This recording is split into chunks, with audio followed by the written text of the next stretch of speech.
ఉత్తర తెలంగాణ దళిత రాజకీయాల్లో కీలకమైన SC reserved Manakondur assembly నియోజకవర్గం 2014లో బీఆర్ఎస్ అభ్యర్థి రసమయి బాలకిషన్ ఘన విజయం సాధించారు. ఈ నియోజకవర్గం నుంచి కాంగ్రెస్ అభ్యర్థి అర్జపల్లి మోహన్ పై 46,922 ఓట్ల భారీ మెజార్టీతో గెలుపొందడం జరిగింది. ఇక 2018లో రసమయ్య బాలకిషన్ వరుసగా రెండోసారి విజయం సాధించారు. కాంగ్రెస్ అభ్యర్థి ఓలేటి రవిపై 31,509 ఓట్ల మెజార్టీతో గెలుపొందడం జరిగింది. ఇక 2023లో కాంగ్రెస్ అయినటువంటి డాక్టర్ కవ్వంపల్లి సత్యనారాయణ సంచలన విజయం సాధించారు.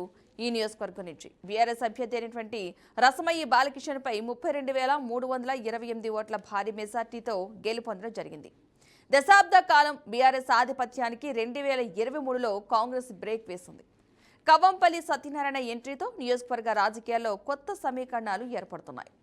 రసమయ్య బాలకిషన్ కవ్వంపల్లి మధ్య ప్రధాన రాజకీయ పోటీగా మారిన స్థానంగా గుర్తింపు ఉంది. ఇక ఉమ్మడి కరీంనగర్ జిల్లాలో అత్యంత వ్యూహాత్మక హాట్ సీటుగా మానకొండూరు నియోజకవర్గం ఉంది.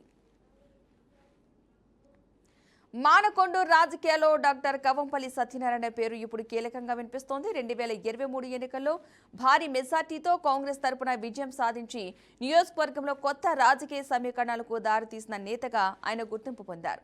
అయితే బీఆర్ఎస్ బలమైన కేడర్ ప్రభావం, బీజేపీ పెరుగుతున్న ఉనికి, గ్రామీణ అభివృద్ధిపై భారీ అంచనాలు, యువతలో మారుతున్న రాజకీయ ధోరణులు, కాంగ్రెస్ అంతర్గత సమీకరణాలు ఆయనకు సవాలుగా మారుతున్నాయని రాజకీయ వర్గాలు విశ్లేషిస్తున్నాయి. మరి మానకొండూరు ఎమ్మెల్యే కవ్వంపల్లి సత్యనారాయణ రాజకీయ బలం ఎంత, ఆయన ఎదుర్కొంటున్న బలహీనతలేంటి ఇప్పుడు చూద్దాం.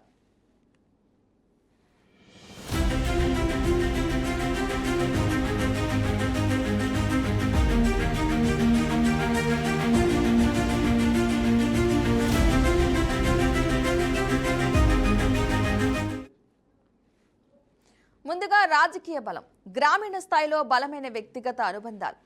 డాక్టర్ కవ్వంపల్లి సత్యనారాయణకు మానకొండూరు నియోజకవర్గంలోని గ్రామాల్లో దీర్ఘకాలంగా ఏర్పడిన సంబంధాలు ఉన్నాయి.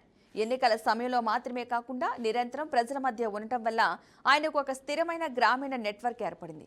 ఇది ఎన్నికల సమయంలో ఆయనకు బలమైన మద్దతుగా మారుతోంది. సీనియర్ నాయకుడిగా రాజకీయ అనుభవం. రాజకీయంగా మరియు సామాజికంగా ఆయనకు ఉన్న సుదీర్ఘ అనుభవం స్థానిక సమస్యలపై స్పష్టమైన అవగాహన ఇచ్చింది. ఏ సమస్యను ఎలా ఎదుర్కోవాలి, ఏ స్థాయిలో ప్రభుత్వ వ్యవస్థను ఉపయోగించుకోవాలి అనే పరిపాలనా పరిజ్ఞానం ఆయనకు బలంగా మారింది. కాంగ్రెస్ అధికార అడ్వాంటేజ్.